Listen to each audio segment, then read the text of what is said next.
Hello to everyone here in our radio theater at Chapel FM Arts Center on this sunny Saturday in May, and to everyone listening out there on the radio, on East Leeds Community Radio. You're tuning in to one of Chapel FM Arts Center's community forums. We started this up fairly recently. The idea is pick a topic that people are interested in, that's important in the community, and let's come together, make a big radio show with some stories, maybe a bit of poetry, some music, and discussion, and just help get the word out and bring people together to talk about issues. And so today we are here to talk about buses, one of my favorite topics, because there's a lot going on with buses around the city, across West Yorkshire, in terms of the politics, the equality around buses, access, making them work better, but also artistically, there's some quite exciting creative projects around buses as well, because buses are one of those places where people come together in all kinds of unexpected ways, a bit like we're doing here in this room. People from lots of different walks of life and different parts of the city involved in different things with different experience and meet up and share stories. So we're going to have about 6 or so different guests coming up and joining me at different moments throughout, and we're going to talk about some different themes and strategies and stuff that's going on. We're especially glad to welcome some of the folks from the Connecting Crossgates who are here joining us, coming from down the way, our neighbors in East Leeds, so it's great to have you here with us. There's the doorbell, so more guests coming in soon. They'll be joining us in just a moment. So with that said, we'll wait for them to come along. And we welcome audience members. We're going to have chances to jump in with some questions or thoughts if you have them. Again, no pressures if not. And lots of ways that people can get involved. So people listening to this broadcast who want to get involved in some of the things we'll be talking about today, some of these very exciting campaigns and artistic projects, you can get in touch.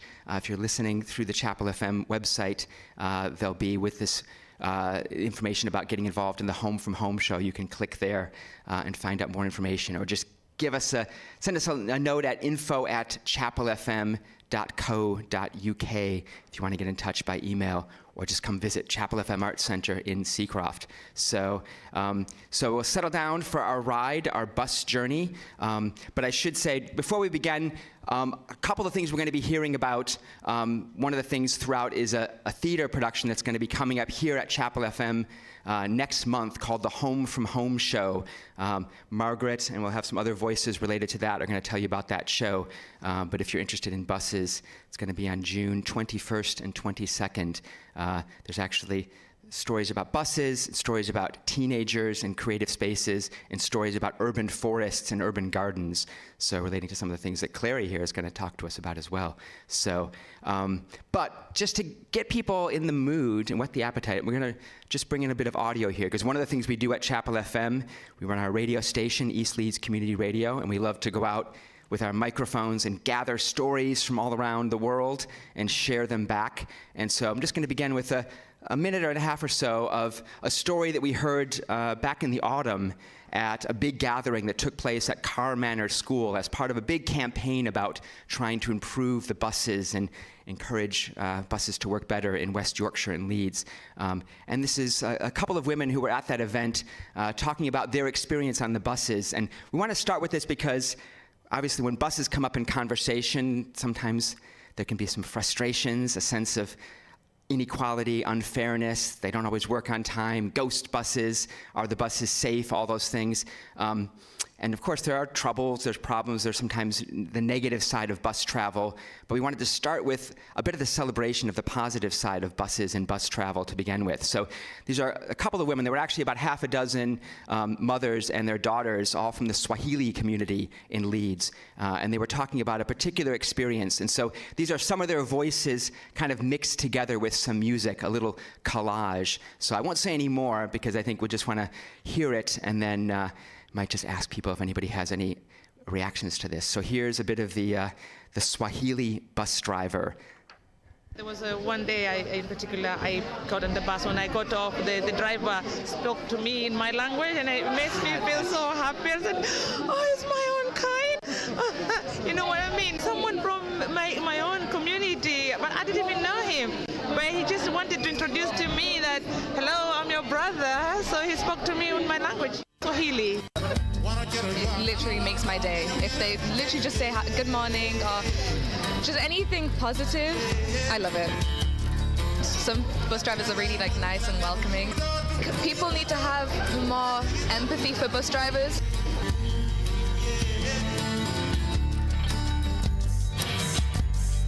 I'm from Leeds. This is what we do in Leeds. We say thank you to the bus driver because they're not there just to drive you wherever you want to go, but they're there working for you. Without them, we can't reach our destination. So we need to appreciate them more. We have to appreciate them. We have to appreciate them working for you. I'm from Leeds. This is what we do in Leeds.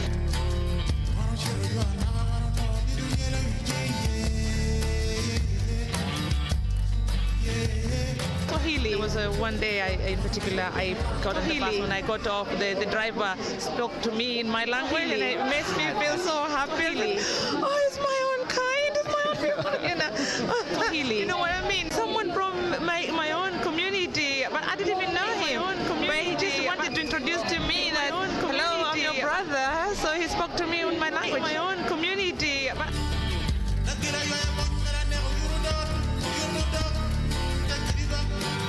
it literally makes my day. If they literally just say good morning or there was just anything positive, I love got it. on the bus. When I got off, the driver It literally makes my day. in my language. Okay, so that was a bit of a slightly crazily edited collage of the voices kind of repeating through, but these women talking about this experience of getting on the bus in the morning and discovering the bus driver who could speak their language, in this case Swahili, and the joy of it. One of the things we like to talk about at Chapel FM, East Leeds Community Radio, when we're doing radio shows, is radio is about theater of the mind. It lets you kind of imagine people's faces and situations, but also the kind of the tone of voice people have. And I think that the joy of that woman's voice when she's describing the situation of encountering a bus driver who actually literally speaks her own language and how that makes them feel like there's a connection there. And then the other person talking about this idea of, we're in Leeds, we treat people with respect, we treat the bus drivers well, and so forth. So that was just one of the many, many stories. We've gathered dozens and dozens of stories all across the city about people's experiences on buses. So before I invite my first guest, my co-host for the next section up here, Margaret, who's going to talk to us about the theater play that we're working on here, I just wanted to put out, and I've got Katie, who's our community programs manager here at Chapel FM Arts Center. She helps put on these community forums. I'm just curious for people in the room, and if anybody wants to just jump in, is there anything about buses and what made you want to come here today? We're all here today to talk about buses, so I'm guessing some of you, maybe most or all of us, have some strong feelings about buses, but I'm just curious if anybody has any particular thoughts about why buses are interesting, why buses are important, why you care about buses, or maybe even something you'd like to see change about buses, just to set the tone. So just wondering if anybody out there, and I'll jump in first just to set the tone, but then I just love if there's a few people that have some thoughts of just, you can put it out there for radio listeners and the rest of us in the room. Why do you care about buses? Why do you think they're interesting or important? And certainly I'll say for myself, I'm still somewhat new to Leeds. I've been here now for 5 years, and I ride the bus quite a bit. And I'll say that I feel like I've learned more from riding the buses across town than just about anything, traveling through, encountering different people who I wouldn't have encountered, different times of day, different parts of the city. So for me, the buses are a place to constantly just be learning and getting a sense of what's going on in the world from picking up, hearing conversations, observing people. But anyone else just have a thought on why buses matter to you? You want to jump in? David? I wasn't expecting. No, you do it. You do it. My job? Yes. Yes, good afternoon, everybody. I'm David Smith. Yes, I'm a trustee at Crossgates Good Neighbours. You probably know it, a neighbourhood network scheme. I'm also a trustee at Leeds Older People's Forum. So I'd like to begin by telling you a little story. A few years ago, I was helping Leeds City Council. Their officials were going around various deprived areas in Leeds and asking the older people there what would make their lives easier and better. So we were at the Roscoe Methodist Church in Chapeltown one lunchtime. We were enjoying lovely Caribbean food there. And soon the lovely ladies there were telling me how they couldn't use their bus passes before 9:30 in the morning, for example, if they wanted to go to hospital. So I said I'd look into that and see what the background was. And out of that, I've now got a campaign called Bus Fare, which is aimed at getting a better and fairer deal on the older people's bus passes and the disabled people's bus passes in West Yorkshire, because we get just about the worst possible deal currently. So the Bus Fare is trying to get us a better deal on that. Now, I want to also repeat what Tony said, because the bus passes are a great benefit, actually. You can get out to green spaces, get to lots of places for free, as long as it's not before 9:30 in the morning. So that's the positive side about buses, isn't it? And we want to get more people on the buses. If there's more people, there'll be more buses, and it'll be better for everyone. Thank you, Tony. Fantastic. Thank you, David. One over here, yeah. I'm saying it's a shame and the bus passes are not free before 9:30 on the weekend as well. Because, you can... Yeah, so before, also, it also applies on weekends, yeah. Hiya. My daughter used to have a bus pass when she went on the bus to school, and that wasn't free till after 9, which was pointless because she needed to be in school at 8:30. Yeah. So it was like... Yeah. So there are definitely lots of these logistical things to be sorted out, and we'll get to that when Graham and we talk about the bus campaign in a bit, about some of the ways that might start to help fix some of those issues. So we'll have other chances for some more comments as the show goes on, but I'd like to invite up now Margaret Bending, who is one of the co-creators of the radio bus show that's being prepared, happening here in the next month. So, hello, Margaret. Hi, Tony. So, you're part of a group called the Performance Ensemble. That's right, yes. And can you just give everyone out there just a short the Performance explanation of what the Ensemble Performance is a company, a theatre company, basically, set to do performance, but everyone in the company is over 60. So all the performers, and are not necessarily, in fact, rarely have they been professionals in the art field. So we take people, anybody, everybody is welcome, and we want to sort of show that ageing does not mean that you have to stop doing things. In fact, quite the opposite. You can actually start new things and enjoy new things. And one of which was starting the group here at Chapel FM. Yes, so the Performance Ensemble, they work all across the city. They have chapters in different parts of the city. They do big shows. They just did a fantastic big show that Margaret was in at Leeds Playhouse 2 weeks ago. Symphonia. But they're also in residence here on Thursdays at Chapel FM. And the Performance Ensemble is working with us to create one chapter of our Home from Home show. It's going to be about 3 things, but the chapter they're working on is the one about buses. That's right. Yeah, and our radio bus, can you give a brief description of some of what's happening? We're developing a radio bus. We have about a dozen people, perhaps, attending on a Thursday morning. We're collecting stories, and with them we're musically as well, developing songs. They're writing verses themselves.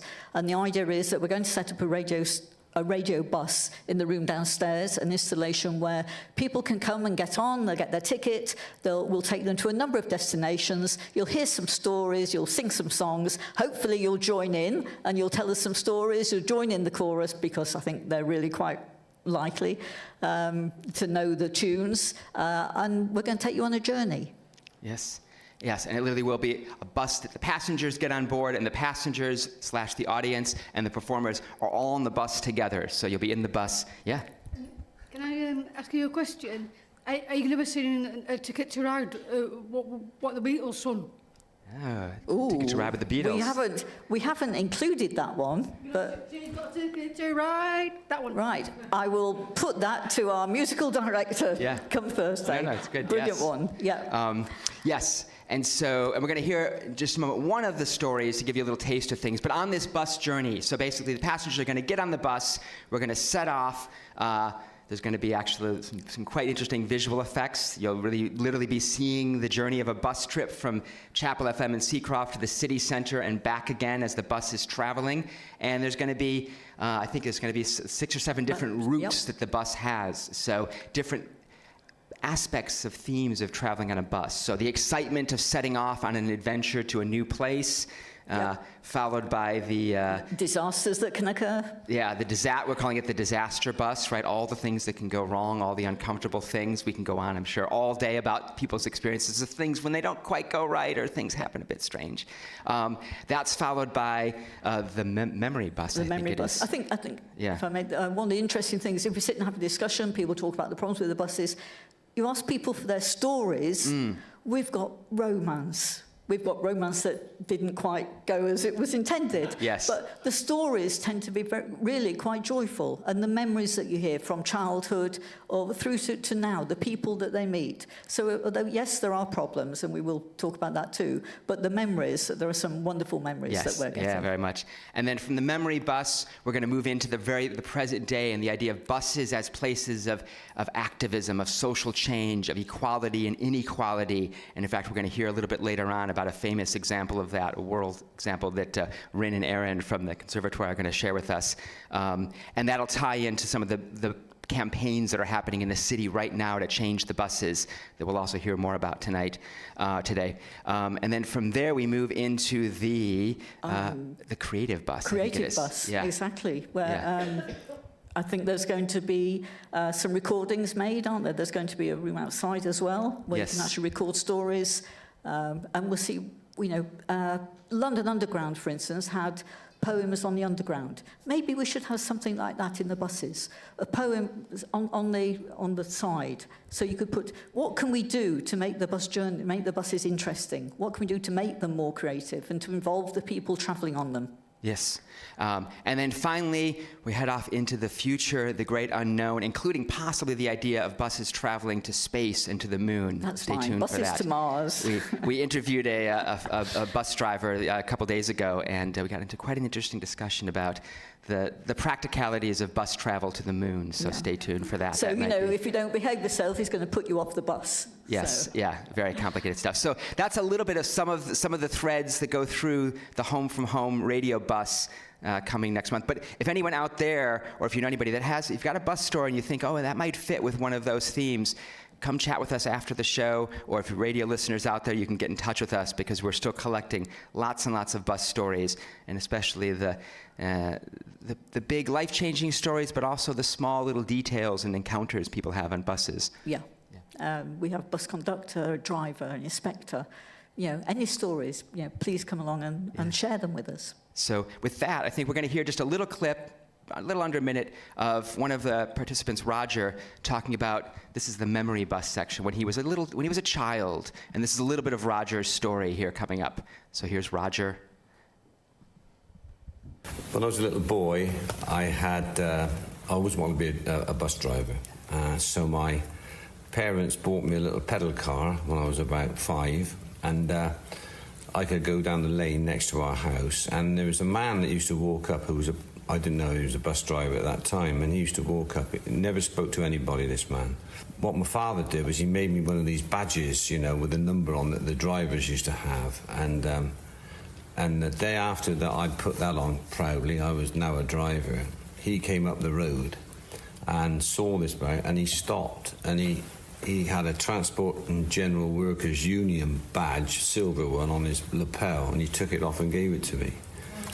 And it was like a fantastic moment for me, because I was now a real driver,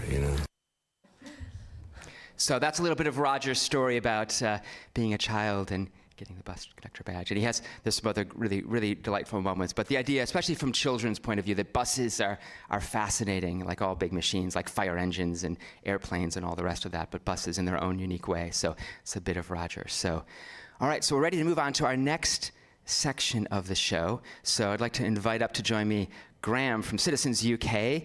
We're going to talk a bit about what's going on out there in the world. So, let's just have a round of applause for Graham. Why not? Let's applause for our new guest, and for Margaret for sharing. And Margaret will be back a little bit later. Yeah. So welcome, Graham. Thank you for joining us here. It's great to be here. Hello, everybody. The Bus Community Forum here on East Leeds Community Radio. So you're part of an organization called Citizens UK, and there's a chapter called Citizens West Yorkshire. So tell folks out there and listening on the radio What do you do? So West Yorkshire Citizens is an alliance of lots of different organisations in Leeds and Bradford together, about 40. And they are schools, community groups, students' unions, charities, churches, and all get together. And what we do is we believe we make a difference by being organised. So we're not just one or two people thinking about something, we get together and we organise by listening to one another and listening to our stories, a bit like the ones we've heard already, the stories that matter to us. And it won't be a surprise to you today to realise that over our listening in the last year, buses have come up, not the only thing, but it's almost top of the list as we organise across Leeds and Bradford listening. And we have come up with these bus listening stories, and when we listen, we say, what would be the thing that would make it better? It sounds like we see the negative, but the only reason we see the negative is because buses matter. Yeah. And if they're better, they're going to make a big difference to lots of people. And we had 3,120 conversations in Leeds, and out of that, among those groups of people across the city, we came up with our bus campaign. Fantastic. And not a few weeks ago, just before the elections, the local elections, there was a big event in the city centre at Leeds Beckett University, and it was the mayoral assembly, a big assembly. And what was that about? Well, we got all our listening together, and we invited some of the candidates who wanted to be the mayor, and we also invited an MP and a councillor to come along, and it was at the Rose Bowl in the city centre. In Leeds Beckett University, and we called it our accountability assembly, and we told our stories to the mayors, the candidates, and Alex Sobel MP and Jonathan Pryor, who is the lead councillor for economy and education. And we came up and said, we want to tell you our stories, and we have got 5 or 6 things we want to ask you to do about buses. And we put it to them, and we waited, and we said, when you answer us, we know you've got a lot to say because you're important, but would you please make sure you end your answer with saying yes to us or no, so we know where we stand.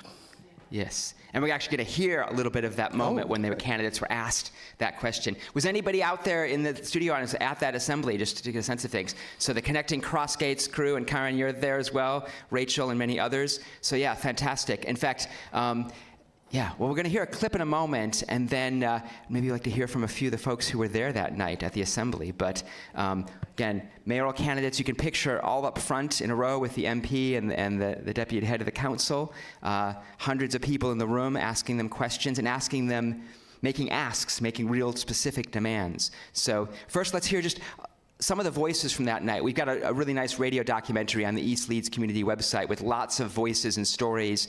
Some of our young broadcasters from Red Kite were there gathering stories. But here's just a couple of excerpts from that to start with.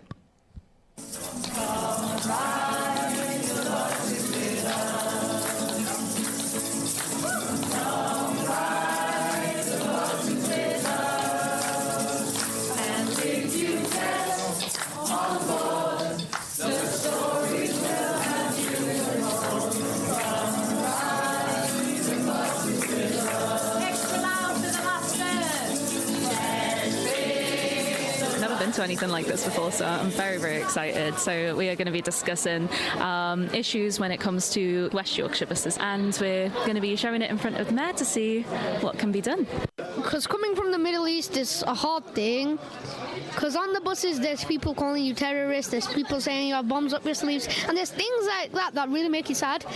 And when people from countries like those, like me, have experienced things like that, it makes me frustrated, and I really think it should be stopped, because it's just stereotypical and I don't like it. I suffer from anxiety, so and sometimes for me actually getting on one, especially if it's busy, it makes me very self-aware. Sometimes if it's later in the evening, I worry about who's sitting next to me, because sometimes you don't kind of know. I do worry about being alone. I really care about the north of England, and I think there's real inequality between the north and the south, and I would like to see real levelling up. So a bit of the resources and the power brought from the south, Westminster, up to the north, So I'm really excited about Northern devolution, like this one tonight, which is about a mayoral election in West Yorkshire. I think that's great, that the more devolved decisions are to local people, I think the better decisions that are made.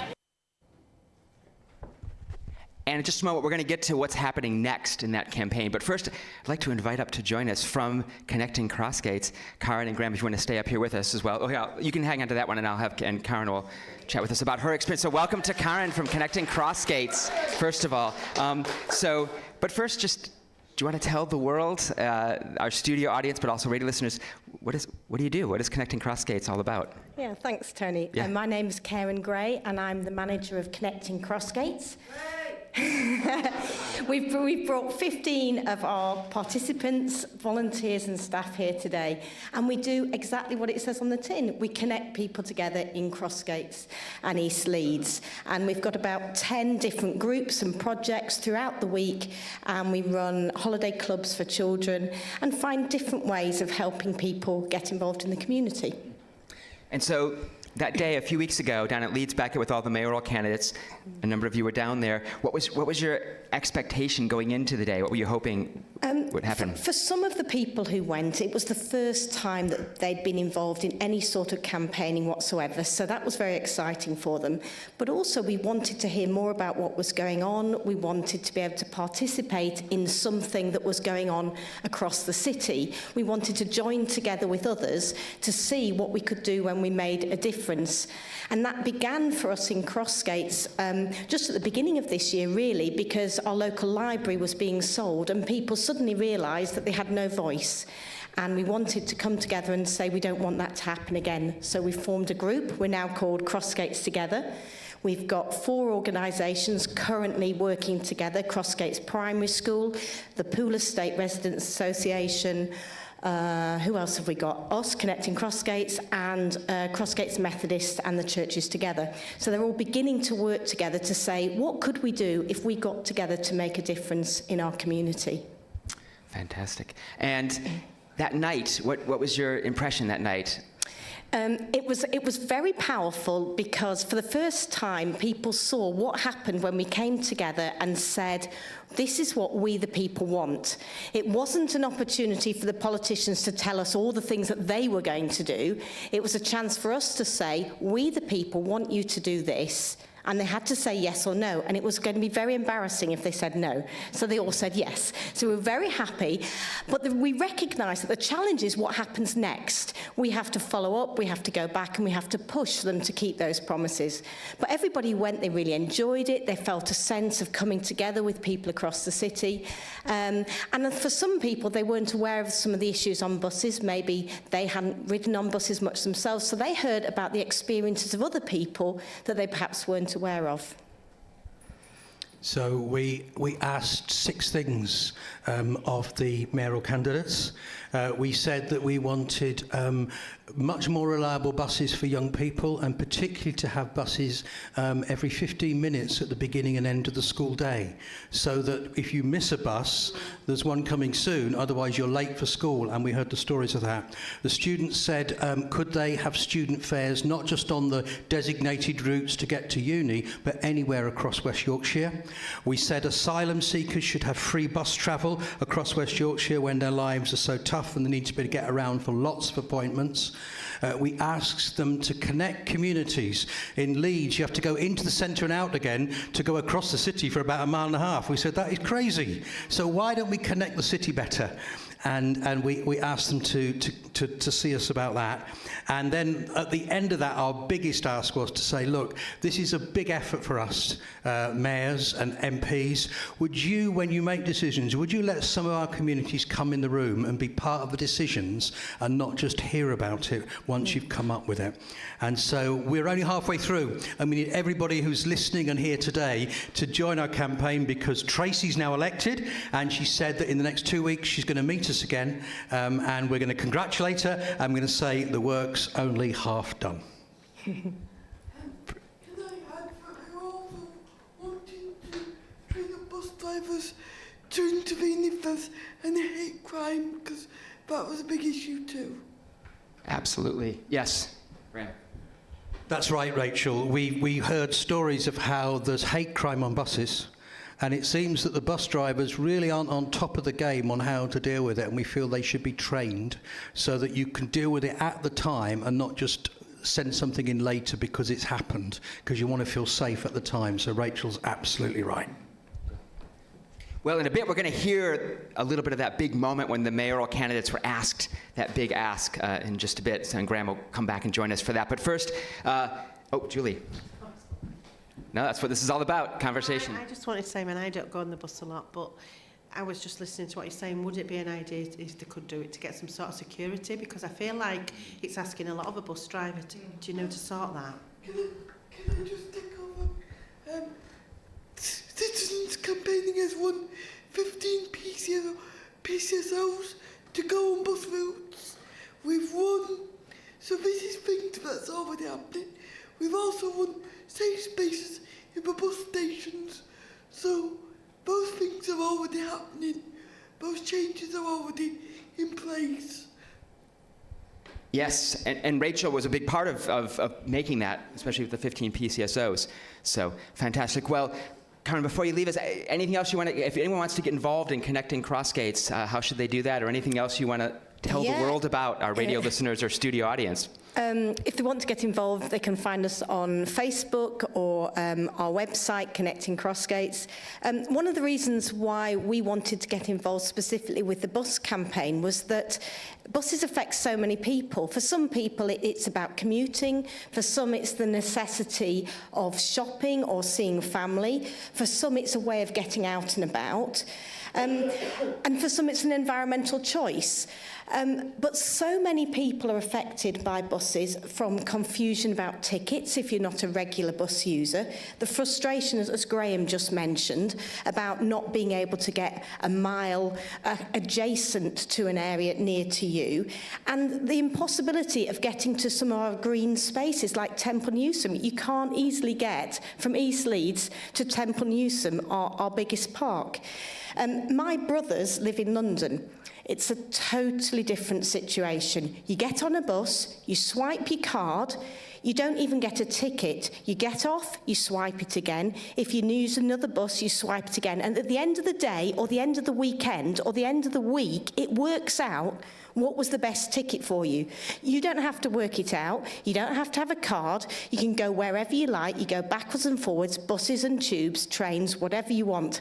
And it seems ridiculous that the same technology that's used in London can't be used in the north. Fantastic.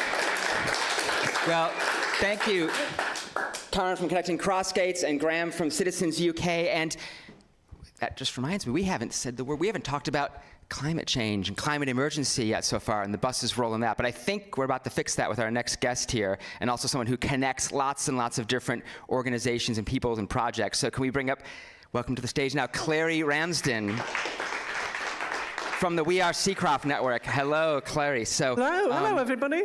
Yeah. For those of you at home, stop doing that. I can see you. Can you see me behind the microphone? Okay. So, tell us what you do. You wear lots of different hats. I do. I wear many, many, many hats, and another one on the way. I'm a shenanigator, basically. I work for the We Are Seacroft Collective. I work some days for Climate Action Seacroft as the hub worker, working on lots of environmental things. I work for the LS14 Trust, doing the Being You Leads, which is to do with community wellbeing. I do some ABCD work and just about everything that needs doing, make the tea, organise walking groups, go up to Mischief, really. And the biggest part of my role is ensuring that other people have the opportunity to get up to Mischief. Very good. Thank you. And we love a bit of mischief and shenanigans here at Chapel FM. It's part of the mix as well, so it's great working with you on things. So let's just, before we get into two things you're working on that relate to buses in different ways, but let's do climate change and climate emergency. So if we're serious about this, buses, public transportation in general has to be part of the mix in some way or another. Yeah, is that something you hear talking to people? Absolutely, yeah. I mean, I retired 3 years ago. And I used to work in Halifax, so I was always driving everywhere. So now I've retired, I'm starting to use the bus a lot more. And you know the best thing about the bus? You know when you get the front seat at the top and you're driving the bus? Yes. It's brilliant, and you can see forever. And I think that's one of the lovely things about buses, that first of all, you're not driving, and secondly, you get to see your own location, and locations you're not familiar with in a very, very different way. And it's just brilliant, really is. I actually live on a main bus route, and now we're getting more of the electric buses up and down, which is great because the other buses, my dogs will go loopy and start backing at the windows, and they're about this big, for anyone who can't see, sort of the size of a grand piano. And they jump up at the window in the back. The electric ones, they're great, they're not doing the emissions, so all my tomatoes in my front garden, my quinces, they're not getting polluted. So it's a lot better for the environment and a lot better for us. And I do love the fact, actually, I know we can't do the way that the London buses do, where you tap on, tap off, and it wears out at the end. But at least you can get on now and just go dink, and then get off and donk. And it's brilliant, so you don't have to think, have I got any change? Yeah. Brilliant, absolutely. I love buses. Yeah. One of my earliest memories, actually, Yes. would be about 1969, maybe, with one of my mum's friends on a double-decker bus in Hull, and I'd never been on a bus before, and it was a great treat. Really, really exciting, and all the twinkly lights, so... Brilliant. Yeah. Well, something tells me that riding the bus with you, I imagine by the end of a bus journey, you would have about 8 new friends on any given bus trip. Yeah. So maybe we need to go do some bus riding together and gathering stories. So you're also involved in active travel, and maybe tell a bit about that, how that relates. Now, I love cycling, but I don't like wearing lycra, and I'm sure you'll agree with me, you don't want to follow this, wearing lycra. So, part of the active travel hub for Seacroft is about getting people out of cars, get them walking, get them on bikes, get them enjoying themselves. Now, loads of people have said to me, do you know what, I've got a bike in the shed, I think, but I can't ride it, I've never ridden it. Some people are actually scared. I'm going blind at the moment, pretty quick actually in one eye. So my husband's banned me from riding my bike on the road, but it's not going to stop me riding it off the road. Don't know if you're aware, we're actually on the Sustrans network, and we can cycle from Roundy Park all the way up to Temple Newsham and then on to Garforth, all off the road on proper paths. It's brilliant. So the Active Travel Hub, we're putting together a map that shows you all different routes cycling around Seacroft, because Seacroft's amazing, it's so green, isn't it? Beautiful. Do you know, I'd lived here 5 years before I knew there was a park. Yes. Yeah, but that's because I was working, so... So we're going to be doing a big launch event on the 29th of June on Rain Park for the Active Travel Hub. We're going to make sure there's adapted bicycles there so you can lie down and pedal with your hands. We're having electric trikes, so I can ride that without falling off, hopefully. But I'm not allowed to buy one because my husband said that I'll put the dogs in the front. And he's right, I would. Or maybe I should just get a sleigh and hitch them up. And off we go. So, lots of events in the park. We're going to have Cycle North coming and teaching people to ride. We're going to have Learn to Ride events, Learn to fix events. So if people have a bicycle that's broken, they can bring it along and get it fixed for nothing or next to nothing. Learn how to ride your bike. Then we've got the Community Cycle Club, Leeds Community Cycle Club, which is on the lines of the old Clarion clubs, where it's about friendship and fun and getting up to mischief and going places, not about staring at the person's bottom in front of you in lycra. I refer to my previous comment. Brilliant. Yeah. Well, and obviously so much more, but it's great to have you in the midst of this conversation. So, so Clary Ramsden. So a big round of applause for Clary for joining us. Thank you very much. All right, so I want to take you back now to that moment a couple weeks ago at Leeds Beckett University that Graham was just describing, when all the mayoral candidates and the MP and the others were up in the front of the room, and we got to ask them the big asks, the big demands. So I'm just going to play you a minute or so of that moment, and the young person who's asking the question is one of our broadcasters here from Chapel FM, from East Leeds Community Radio, Amos, who got the chance to, among a number of young people, ask different demands, but the particular one we're playing is him asking about will they create a citizens accountability panel? So just going to play you a little bit of that. The song, by the way, that you heard in the last clip, and you'll hear a bit of it in this one, is part of our bus radio show too. I should just quickly say, it's a long backstory, but it's a beautiful old calypso song that one of our participants, Sita, told us about, that we've adapted lots of new lyrics for. So you might not hear the lyrics, but the lyrics are all about buses in West Yorkshire and clever lines. You'll hear much more of that very catchy song if you come to the show next month. So here's Amos asking the mayoral candidates, and in particular you hear Tracy Brabin, since she won. We'll hear her voice and her response to the questions. So suspense. Will she say yes, or will she say no, or something else? So you'll find out in just a moment. So here's Amos.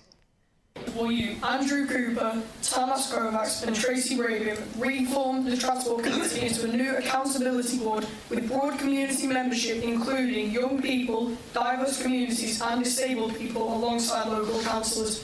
Please can you respond in the order I've addressed you, and I'm looking for a yes or no answer. Andrew? Yes. Tamas? Yes. Tracy?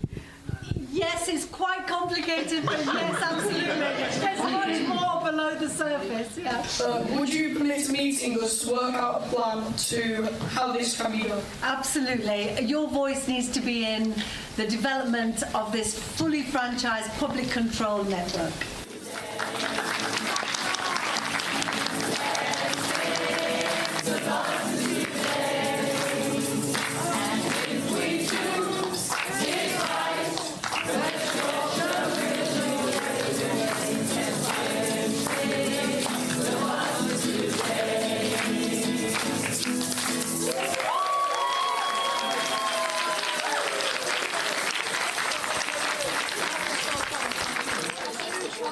So with that yes, but answer from Tracy, I'm just going to pass the mic back to Graham. You can stay seated if you want to.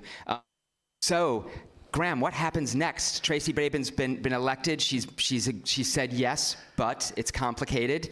Yeah. So can you tell us just a little bit about where things go next with this campaign? Right. What we're going to do is we want to make sure the but doesn't turn the yes into a no. And so we are going to do two things. We're getting all the different questions that we had, and we're getting in one group together, and we're going to go to her and say, Tracy, what would it take for you to turn the but into a yes, I'll do it? I'll bring people from the communities to make decisions with the council in one time. And we're going to go to the MPs, and we've got a sneaky suspicion Tracy's going to say, if the government gives me a bit more support and tells me to do it, I'll do it. So we've even got a little twinkle in our eye about maybe doing a bus campaign for the whole of the north to get a bigger, louder northern voice and go down to London somehow, which we think should be on a bus, but we'll see if we can work it out. Yes. Is it you volunteering to drive the bus, Rachel? I volunteer back up. Okay. Very good. And what we're going to do is we're going to, over the next 2 or 3 months, maybe by September, we want to make sure that Tracy has removed that but, because we know there's going to be a general election, and so we want to make sure that the MPs will support Tracy to make sure our buses are led by the voices of the people. There we go. Round of applause for that.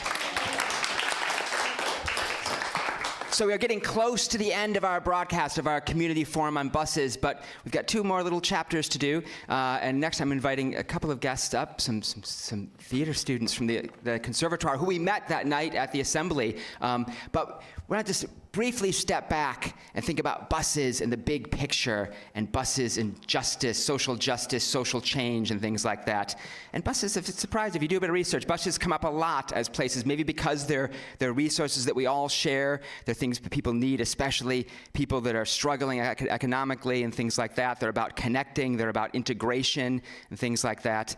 And there have been lots of examples of people using buses in the thick of big protests and so forth. But maybe one of the better known goes back to 1955 in the South, in Alabama, in Montgomery, when a woman named Rosa Parks, African-American woman, got on the bus and sat in the whites-only section and refused to get up and went to jail for that. And that kicked off a massive bus boycott. Other people got involved, like a certain Martin Luther King and lots of other people involved, and became, in many ways, was the catalyst for the civil rights movement, and got picked up elsewhere. In Bristol in 1963, there was a similar bus movement, bus boycott and protest as well. So lots of examples of that. So just to take us back to that moment briefly, let's have Rin and Aaron are going to come and just tell us a little bit more about Rosa Parks. So here they are.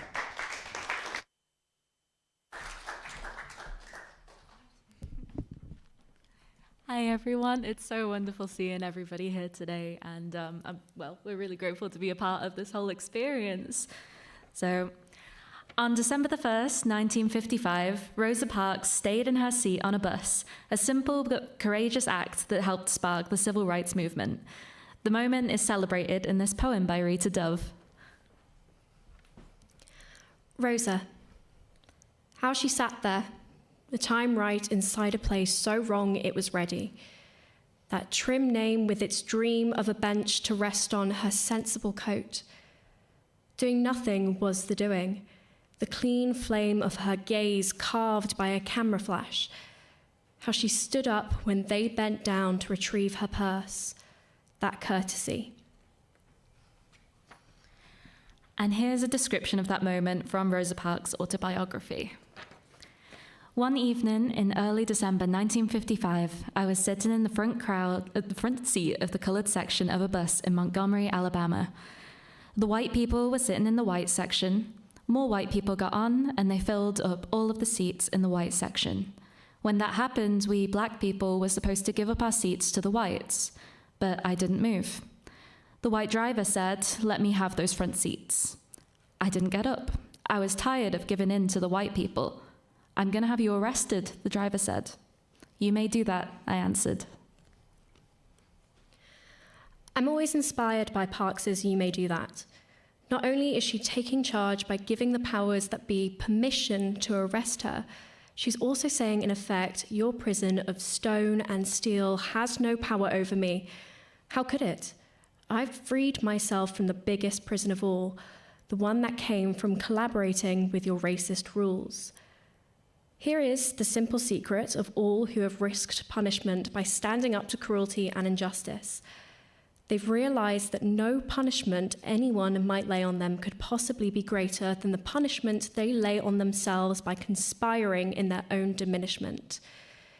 Every time any one of us refuses to conspire in the abasement of self or others, we've taken a step toward the good, the true, the just, and the beautiful. Thank you.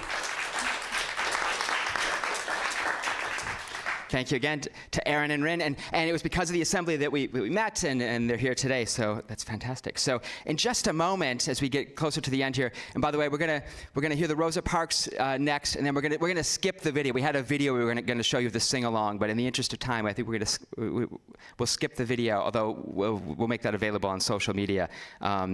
But before we hear Rosa Parks herself, I'm just curious if people growing up, that example or any maybe other examples of campaigns like that have inspired you. Do people, Rosa Parks' example, or the Bristol bus boycott, or does anyone know, were those things people were familiar with growing up and knew about? Yeah, a little bit less so, yeah. But just thoughts on why that particular action of refusing to get up and move out of a seat of a bus became so important or so powerful too. But anyone have any thoughts or questions about that for us? Yeah, Graham. It's powerful. It almost it brings tears to my eyes to hear her bravery and the fact that she would not move and how powerful that is. And I know from looking into that story, when she did that, she knew that the communities in Montgomery and Alabama had her back, that if she was arrested, she would not be alone. They would be with her. And I thought, just to know that there were people behind her when that happened is incredible. And the struggle that followed from that, but which made such a difference. She just had enough, and it only takes one person to make a change. And I think that's what she did. She stood up and she says, yes, I'm going to make a change. Very nice, thank you. Julie. I also think it's about someone actually saying no, rather than just, you get told this is what you got to do, and so many people go along with that and don't ever question, well, actually, should I be saying, no, I'm not doing that? And I think that's the most important thing, is to question things and not just blindly accept what you're told. Oh, this is what you have to do, and you're not allowed to do this. And well, I don't do that anyway. I'm quite bolshy. I quite say, no, I don't want to do that quite a lot, actually.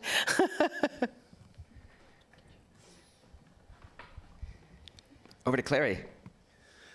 You're right, Julie. Sometimes it's about the no, but sometimes it's also about the yes. And it's about giving yourself the opportunity to try something you've not done before. And yeah, it can be pretty scary, really. But, with our active travel hub, we're getting people out to, like, the City Museum they've never been to before on public transport. We're going to a Thackeray Museum on public transport. And people haven't done this, even though it's their city, and we're enabling them through the use of the local buses. And it's quite inspiring, really. And they're going, oh, we've never been there. Go on, then. Yes, I will. So sometimes it all starts with a yes. Just thinking about that example Clary gave, I've been working in schools in East Leeds, Seacroft, for the last 20 years. And when we first started working in some of the schools, a lot of the young people we worked with hadn't ever been into the city centre. It was like another world, even though it is only 15 minutes down the road. So with that, I want to just bring in a little bit of the actual Rosa Parks voice, too, because we happen to have access to it. This is from an archive that I worked on when I was back in Chicago, famous radio host and oral historian Studs Terkel, who actually interviewed Rosa Parks about the experience about 15 years after. It's a long, really fascinating hour-long interview which she describes. But one of the things that comes out in it, and it came out a little bit in the reading that Rin and Aaron did too, is yes, Rosa Parks refused to move, but there was an impression that she just kind of did it on her own spontaneously. In fact, the myth was that her feet were just tired that day and she was too tired and she didn't want to move. But actually, she prepared for it for a long time, and she worked with a whole group organization called the Highlander School, which is an activism school in Tennessee. And she worked with them, and they prepared exactly what she was going to do. They prepared how they were going to use it afterwards to help build a movement. So yes, it was her as an individual being incredibly courageous, and she was the one who went to jail and took the limelight, but it was part of a much bigger, very planned collective movement. And so this is a little bit of her actual voice, and just good to hear a bit of herself and how she reflected back on it about 15 years later. So we'll play a little bit of Rosa Parks right now. Mrs. Rosa Parks, the name perhaps familiar to some of you, she was the woman who sat in the bus that day. It was 1955, the Montgomery bus boycott. That indeed was a turning point in history. We come back to that moment, and there you were. And what happened? A couple of policemen came. You refused to get up from the seat, and a couple of policemen came. Yes, they came and placed me under arrest because I refused to stand up on the orders of the bus driver. I remember one asked me if the driver had told me to stand up, and I said yes. Then he wanted to know why I refused, and I told him that I didn't think I should have to stand up after I had boarded the bus and took a seat. So I asked him the question, why do you always continue to push us around? And the policeman said to me, I don't know, but the law is a law and you are under arrest. So I got right off the bus without any resistance and was placed in the police car, and I was taken to jail after being questioned. I felt that a lot of time and effort had been wasted, and that it was time to demonstrate and act in whatever way we could to make known that we would no longer accept the way we had been treated as a people. Okay, and there's a bit of Rosa Parks. Some applause for Rosa Parks. How that?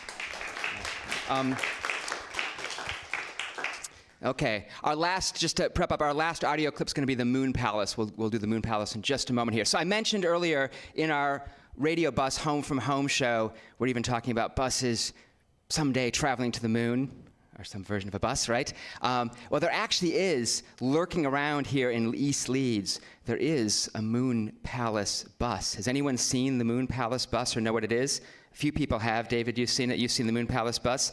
Well, before I describe it, what do you know about the Moon Palace bus? It's wonderful for scientists, actually, which I'm a scientist, actually. It's a bus with 3 different telescopes in it, actually. And you can, it rides around East Leeds. It's based in Gipton with the East Leeds project there who developed the method. Yes, it's a wonderful thing. I don't know if it's still running. Is it still running? Not only is it still around, it's going to be coming here in July as part of our 24-hour music-a-thon, which I won't describe what that is in detail, but we do a 24-hour music festival all through the night, and the Moon Palace is going to be right outside. So if you want to see the Moon Palace in person, it'll be here soon. Who else said they saw the Moon Palace? Did you get to go on the Moon Palace? Yeah, we went when it was on Seacroft Green, when they had the autumn days there. Yeah. I think I saw it, but I didn't ever go on it. Yeah. Seen it. I think I've There it is, up there, by the way, standing in the middle of a field. So, yeah, so the Moon Palace bus, and this is, I wanted to end with this because it's an example of, buses are things of daily life. Oh, Clary's going to come in first. I was just going to say that the Hookers and Nitwits, as we've rebranded, the craft group, made hats and slippers and things for the Moon Palace. So it's really exciting. I didn't know that. Okay, Yeah, so yeah, yeah. see, just connected to everything, even the Moon Palace bus. Brilliant. Oh, it disappeared. So the Moon Palace bus, maybe it'll come back, we'll see. Yes, so 2 telescopes inside, a normal optical telescope and also a radio telescope. So involving astronomers from the University of Leeds, the East Leeds project, there it is again. Travels all around the city as a way to educate people about listening, about science, about astronomy, but also, the possibilities of transformation of buses. So, buses are things of daily life, getting to your job, picking up your kids from school, getting from point A to B, places of social justice, as we heard from Rosa Parks and other examples, climate change, but also places of creativity and unexpected things. And in this case, the Moon Palace is a great example of that, kind of going in parallel with our radio bus as well. So I'm just going to play a little excerpt.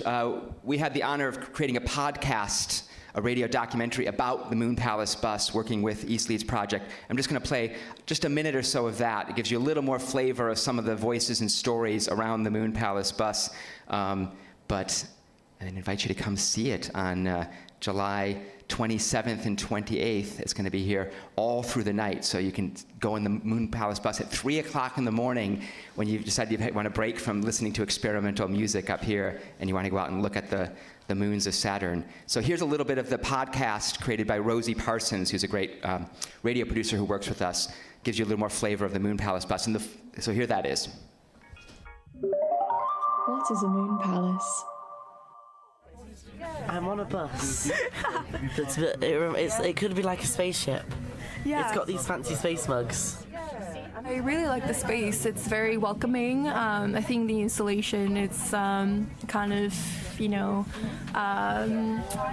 achieves its purpose, being a place for science but community and make it cozy.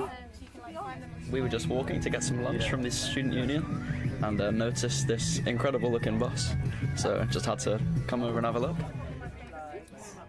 We're sat inside a bus. So the bus was originally a school bus. On the outside, she used to be yellow, but now she's had this amazing airbrush job. So I designed this exterior, which is sort of like fantastical galaxies. Space is the place. I think space is such a big concept. Like I'll never understand it. But it's just like it's fun to see a piece of it and make it fun and interactive rather than something quite big and scary. So I talked to, I think, all of the 2 of the girls that are astrophysicists. And I just asked them a bunch of questions on the telescopes and how do stars, how are they born, and just different things that I was curious about. Basically, I have always been obsessed with the sky, always. There is something very romantic about an observatory. There's something very warming about an observatory. There's something very welcoming about an observatory. And the other thing is a small space allows you to think. When you've got a big sky above you, it's, you know, you're held within that space, and yet what you're talking about is ginormous. That's a little bit of some excerpts from the Moon Palace podcast. The whole podcast is on the website for East Leeds Community Radio, so if you want to hear all about the Moon Palace, give a listen to that or come see it in person here. So we're at the end of our community forum on buses. We got a little space for some final comments and questions, but I'd like to invite up Graham and Margaret to come join me for the conclusion. We actually are going to show you the video of the sing-along at the very end as well, because it's quite fun to see all the mayoral candidates. They all got little egg shakers as well. And they had to shake their eggs and they had to sing along. So you'll see the mayoral candidates actually singing along with our lyrics about buses as well. Some of them more enthusiastic than others, but they all did sing along. So first, just final comments, I guess. Margaret or Graham, anything you want to add? Reflections from today, things that you want to make sure people remember? I just want to remember today, remember how important buses are. A bit like you said, Katie, we don't travel around our city. We don't travel for work or recreation if we haven't got good buses. And our stories would go on all day if we had stories about that. And I'd long for the fact that people who are moving into Leeds this weekend would get good stories about buses here. Children would grow up with good stories. And so that we'd say these matter. And that drivers would be a positive part of that story as well, not just the person who happens to be at the front of the bus. Fantastic. And we just had a really fantastic long interview with another one of our radio broadcasters, Daz Northfield, who's been a bus driver for 35 years. And he came in, we interviewed him about the experience of being a driver, and it was quite mind-blowing, some of the stories that he told. It was amazing. Yes. Yeah. And I think, just to echo what Graham said, but also buses are not just about transport. They're a microcosm of society. We want to reach out to everybody, and that's what we want them to be. Share the stories. People meet people. They get to know people. They travel with the same people on the bus every day. They get to know the driver, perhaps not so much in the city as in the country. But we need to develop that. We want to make it a cohesive community. We want to welcome everybody onto the buses. And I should add that, Margaret, you come from noble lineage as well, because your mother was a bus driver, is that right? She was a bus conductress. Bus conductress. And I guess there are going to be people here who don't know or remember bus conductresses, but, you know, they had a very important part when I was growing up. Well, for anyone out there listening or in the room who doesn't know what a bus conductor or conductress does, what did they do? Oh, come and meet us here. Home from Home on July the 20th, June the 22nd. Yes. Do you want to know about? We have a former bus conductor in the show as well too, Michael. We do a bus conductor and also a bus driver and inspector. So we've got the whole range. Got it all. Yeah. So before we go, we're gonna end with we're gonna play you the video of the big sing along of the mayoral candidates in just a moment to take out the broadcast. But any last comments, questions, anything anyone wants to shout out for radio audiences before we tune out? Yep. I was going to say, do you know when you? I was just going to say, when you do the 24-hour thing, are you going to sing Reach for the Stars? Reach for the Stars. Yeah, good idea. Yeah. Reach for the Stars. Brilliant. No, good. I was just wondering when the switch over from to privatisation was going to happen. When the meeting with Tracy? Oh, when the next meeting with the mayor, with Tracy. Because she wants to publicise, take them into public control. Yes, what I heard from a bus driver was, of one of the school buses, was that it might take a couple of years to get the buses fully under control. And so I think we've got 2 years to really make our voice louder, so when they come fully under control, they're working the way that we know they need to work best. So it's really a shout out for all of us across the city of Leeds. Come on, let's come together and make sure these buses work for us. And we should say, this is not a simple thing, right? There's big questions. How are we going to pay for it? How much is it going to cost? I know, right? We've talked about that before, too. So big questions about priorities in society and decision-making as well. So great. So last chance. Otherwise, we're going to go over to the video for the sing-along. Okay, so to take us out, but thank you for joining us here. First of all, to our live studio audience and everyone who presented and performed. And listeners out there as well. So you've been listening to the Bus Community Forum on East Leeds Community Radio at Chapel FM Arts Centre. And to end the show, we're going to show you the video, just a minute or so, of the big sing-along. All the candidates there sitting on the right, and the audience, and Nikki, our guitarist, in the middle. So here it is.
What time do you guys wake up at in the morning? I wake up at 5, 6, 7 or 8. I wake up about 11 or 12. I wake up at about 8 and then I listen to